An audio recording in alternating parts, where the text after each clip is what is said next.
Bonjour.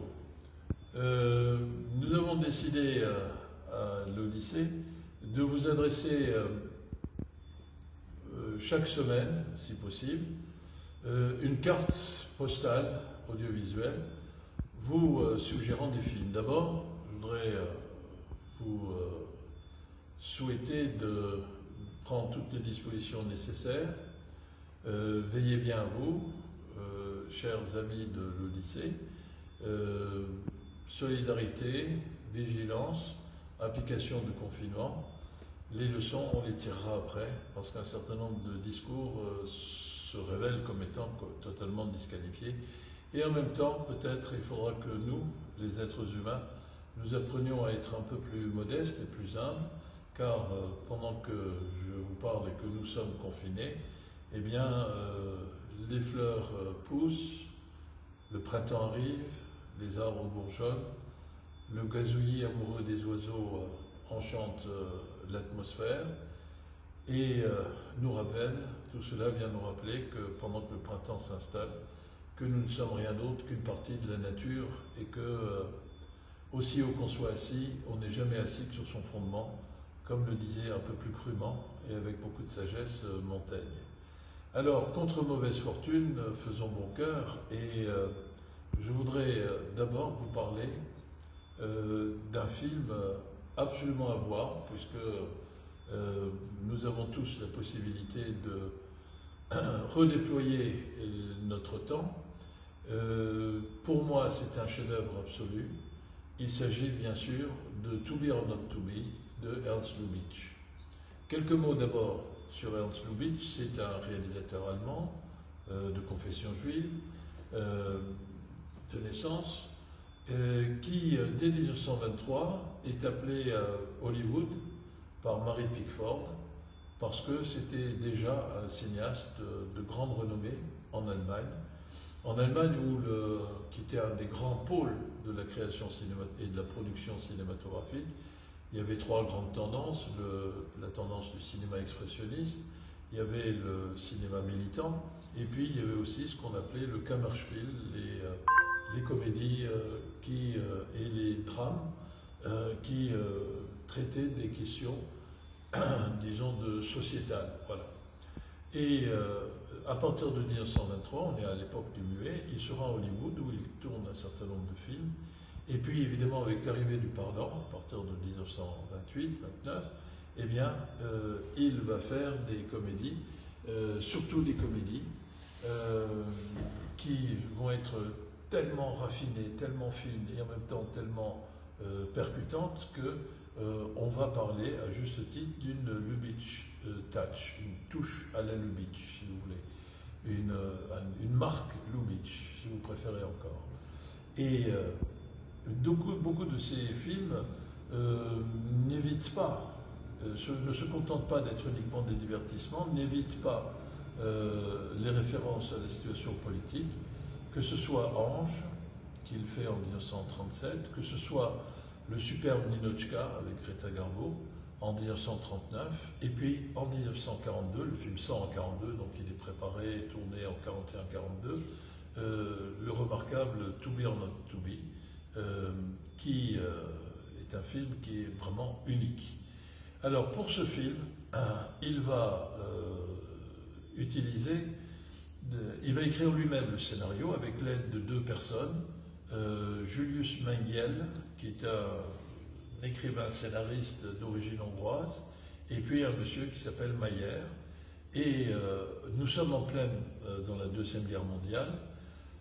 En 1941-42, c'est l'Allemagne nazie qui a le vent en poupe du point de vue de ses succès militaires.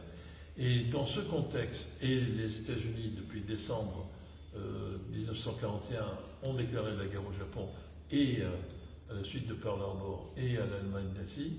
Et donc, on en est au tout début de la guerre. Autrement dit, l'issue de la guerre est encore incertaine. Et là, ce film, au fond, est un film qui prend les aspects et le profil d'une comédie pour montrer que malgré la force et la brutalité du nazisme, sur le plan de la représentation, sur le plan de la capacité à élaborer une fiction, eh bien, les Américains sont le camp occidental les plus forts, et que donc cela anticipe l'inéluctable défaite du nazisme. C'est donc un acte courageux qui, en même temps, participe à l'effort de guerre des États-Unis et de Hollywood qui participe évidemment à cet effort de guerre. Je ne vais pas vous raconter l'histoire parce que vous allez la découvrir ou la redécouvrir. C'est un film qui se voit, moi je l'ai vu une vingtaine de fois pour ce qui me concerne. Simplement je voudrais indiquer deux, trois thèmes qui me semblent très importants.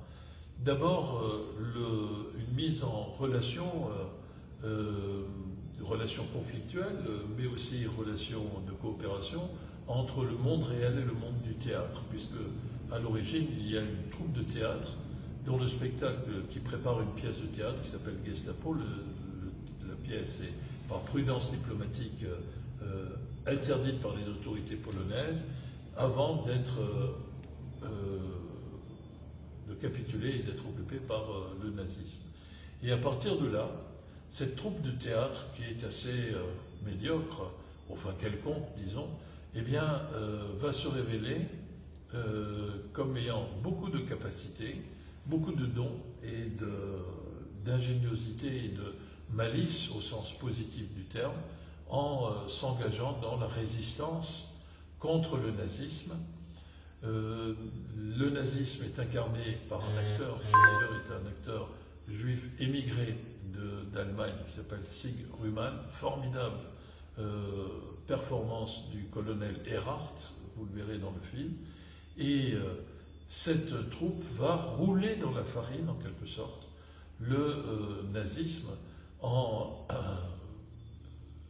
d'abord en éliminant un espion nazi qui était infiltré dans le camp britannique et qui était venu pour démanteler la résistance polonaise et pour faire passer comme responsable de cet assassinat quelqu'un d'autre que les gens de la résistance. Donc on le voit, la fiction mise en place par ces gens-là, ces comédiens-là, cette troupe, et parvient à battre sur son propre terrain, le terrain de la répression, le nazisme et plus particulièrement la Gestapo. Il y a notamment une scène qui est une scène, enfin il y a beaucoup de scènes d'anthologie, mais il y a une scène d'anthologie qui est extraordinaire, c'est quand le colonel Erhardt se rend compte que l'acteur Joseph Toura, qui s'est déguisé et se fait passer pour l'espion nazi revenu de Grande-Bretagne, eh bien, le met dans un même salon, en face à face avec le cadavre du réel espion. Et cette scène est une cascade d'ingéniosité, de gags, d'une intelligence parfaite et en même temps d'une légèreté et d'une profondeur parfaite. Ce qui est bien dans ce film, c'est que ce film parle de choses sérieuses, de manière très sérieuse, sans pour autant se prendre au sérieux.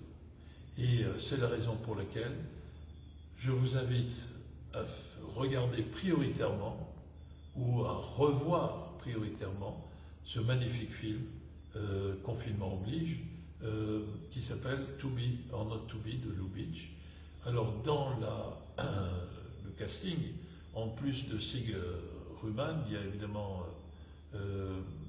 toute une pléiade d'acteurs, notamment Frédéric Stark, qui sera plus tard célèbre avec la série Les Incorruptibles, et puis surtout la magnifique Carole Lombard, qui malheureusement va disparaître juste au moment de la sortie du film dans un stupide et tragique accident d'avion.